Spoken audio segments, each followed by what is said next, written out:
اعوذ باللہ من الشیطان الرجیم بسم اللہ الرحمن الرحیم۔ سورہ انعام آیات نمبر 56 تا 62 میں رسول اللہ صلی اللہ علیہ وآلہ وسلم کو شرک سے بیزاری کا اعلان کرنے کی ہدایت۔ عذاب کا فیصلہ تو اللہ ہی کے اختیار میں ہے، غیب کی کنجیاں بھی اسی کے پاس ہیں۔ اس کائنات میں ہونے والی ہر چیز کی تفصیل اس کے پاس ایک کتاب مبین میں درج ہے۔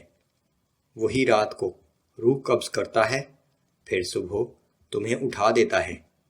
جب کسی کی موت کا وقت آ جاتا ہے تو اس کے فرشتے روح قبض کر لیتے ہیں۔ اعوذ باللہ من الشیطان الرجیم۔ قل انی نہیت ان اعبد الذین تدعون من دون اللہ۔ آپ فرما دیجئے کہ تم لوگ اللہ کے سوا جن جھوٹے معبودوں کو پکارتے ہو ان کی بندگی کرنے سے مجھے منع کر دیا گیا ہے۔ قل لا اتبع اہواءکم قد ضللت اذا وما انا من المہتدین۔ آپ یہ بھی فرما دیجئے کہ میں تمہاری خواہشات کی پیروی نہیں کر سکتا، کیونکہ اگر میں نے ایسا کیا تو گمراہ ہو جاؤں گا اور میں ہدایت یافتہ لوگوں میں شامل نہ رہوں گا۔ قل انی علی بینۃ من ربی وکذبتم بہ۔ آپ ان سے فرما دیجئے کہ میں تو قرآن پر قائم ہوں جو میرے پروردگار کی طرف سے ایک شہادت ہے، جبکہ تم نے اسے جھٹلا دیا ہے۔ ما عندی ما تستعجلون بہ ان الحکم الا للہ یقص الحق وهو خیر الفاصلین۔ اور جس عذاب کے لیے تم جلدی کر رہے ہو وہ میرے بس میں نہیں ہے، اور یہ جان لو کہ اللہ تعالیٰ کے سوا کسی کا حکم نہیں چلتا، وہ حق بات بیان کر دیتا ہے اور وہی سب سے بہتر فیصلہ کرنے والا ہے۔ قل لو ان عندي ما تستعجلون به لقضي الامر بيني وبينكم والله اعلم بالظالمين۔ آپ فرما دیجئے کہ اگر وہ عذاب جسے تم جلدی دیکھنا چاہتے ہو میرے اختیار میں ہوتا تو یقیناً میرے اور تمہارے درمیان کبھی کا فیصلہ ہو چکا ہوتا، مگر اللہ زیادہ بہتر جانتا ہے کہ ظالموں کے ساتھ کیا معاملہ کیا جانا چاہیے۔ وعنده مفاتح الغیب لا يعلمها الا هو ويعلم ما في البر والبحر۔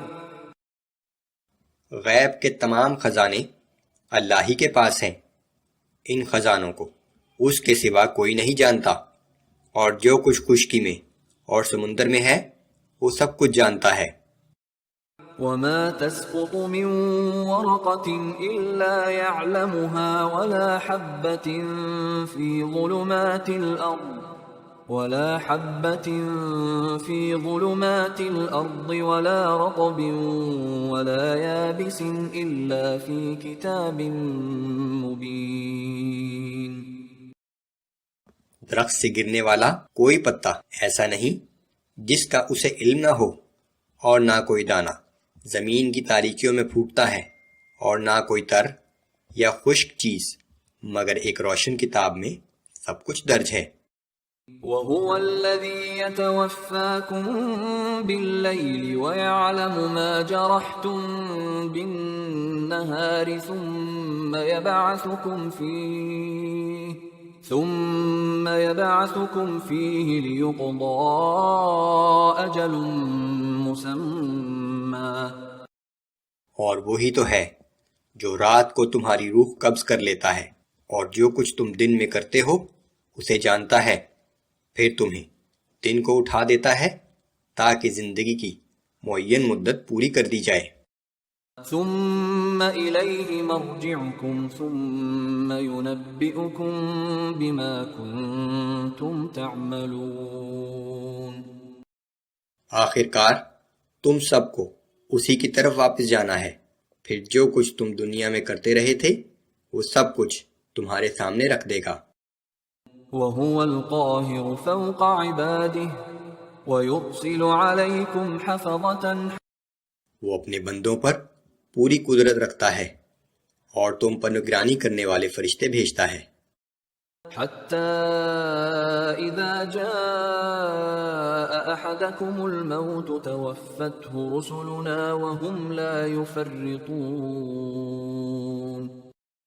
یہاں تک کہ جب تم میں سے کسی کی موت کا وقت آ جاتا ہے تو ہمارے بھیجے ہوئے فرشتے اس کی روح قبض کر لیتے ہیں اور وہ اپنے کام میں کسی قسم کی کوتاہی نہیں کرتے. ثم ردوا إلى الله مولاهم الحق. پھر سب اپنے مالک حقیقی کے سامنے پیش کیے جائیں گے. ألا له الحكم وهو أسرع الحاسبين. خوب سن لو، فیصلے کے سارے اختیارات اسی کو حاصل ہیں اور وہ تمام حساب کرنے والوں سے زیادہ تیز حساب کرنے والا ہے.